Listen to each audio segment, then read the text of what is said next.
श्री स्वामी समर्थ. नमस्कार मंडळी.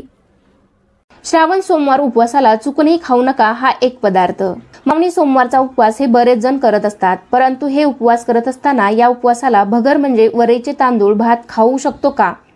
तर हे वरईचे तांदूळ उपवासाला चालत नाहीत. म्हणजे विशेषतः महादेवाच्या उपवासाला हे वरई किंवा तांदूळ खात नाहीत. वरईपासून बनलेला कोणताही पदार्थ या उपवासाला चालत नाही. वरई घालून बरेचसे पदार्थ बनवले जातात. इडली, डोसा, आंबोळी, वरईचा भात असे पदार्थ आपण खायचे नाहीत. या उपवासामध्ये खरं तर तेल, मीठ, तिखट खाल्लं जात नाही.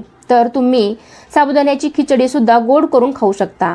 बरेच जण श्रावणी सोमवार उपवास हा फळं खाऊन धरतात आणि या दिवशी जर तुम्ही उपवास करत असाल, तुम्हाला जर फळं खाऊन उपवास करणं शक्य नसेल तर तुम्ही उपवासाचे पदार्थ खाऊ शकता. त्यामध्ये रताळे, बटाटे हे सर्व खाऊ शकता. साबुदाण्याची गोड खिचडी करून खाऊ शकता. तुम्हाला जर जमत नसेल तर तुम्ही तिखट खिचडी करून खाऊ शकता.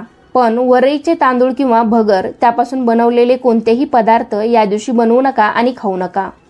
श्रावणी सोमवारचा उपवास कसा करावा याबद्दलचा संपूर्ण व्हिडिओ आपल्या चॅनेलवरती आहे. धन्यवाद. हर हर महादेव.